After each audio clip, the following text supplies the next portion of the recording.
சாத்தான்குளம் அருகே சூறை காற்றுடன் பெய்த மழையால் வாழை மரங்கள் முறிந்து விழுந்தன. தூத்துக்குடி மாவட்டம் சாத்தான்குளம் அருகே நெடுங்குளம் மற்றும் அதன் சுற்றுவட்டார பகுதிகளில் சூறாவளி காற்று வீசியது.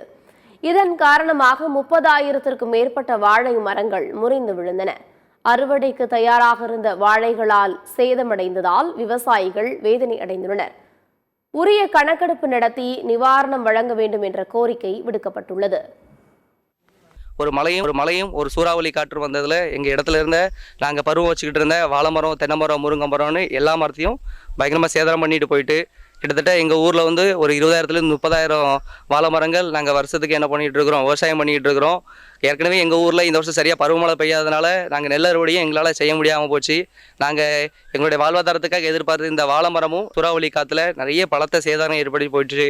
அதனால் அரசு அதிகாரிகள் எல்லாரும் வந்து எங்களுடைய இடத்த பார்த்து எங்களுக்கு உடனே அதுக்கான நிவாரணம் கிடைக்கணும். இந்த மழை இல்லாதனால வாழையை போட்டு நாங்கள் சொட்டு நீர் பாசனம் மூலமாக வாழை போட்டு வாழை குலை தள்ளி அறுவடை ஸ்டேஜுக்கு வந்துட்டு காற்று திடீர்னு அடிச்சு சூறாவளி காற்று மாதிரி அடிச்சு எங்கள் சைடில் இருக்கிற எல்லா வாழை மரத்தையும் ஒரு 25,000-30,000 வாழைக்கு மேலே இருக்கும் முறிச்சு போட்டுட்டு போயிட்டு கவர்மெண்ட் வந்து இது கொஞ்சம் கற்று எங்களுக்கு ஏதாவது இந்த பகுதியில் இருக்க விவசாயிகளுக்கு கொஞ்சம் நிவாரணம் கொடுத்தா நல்லாயிருக்கும்.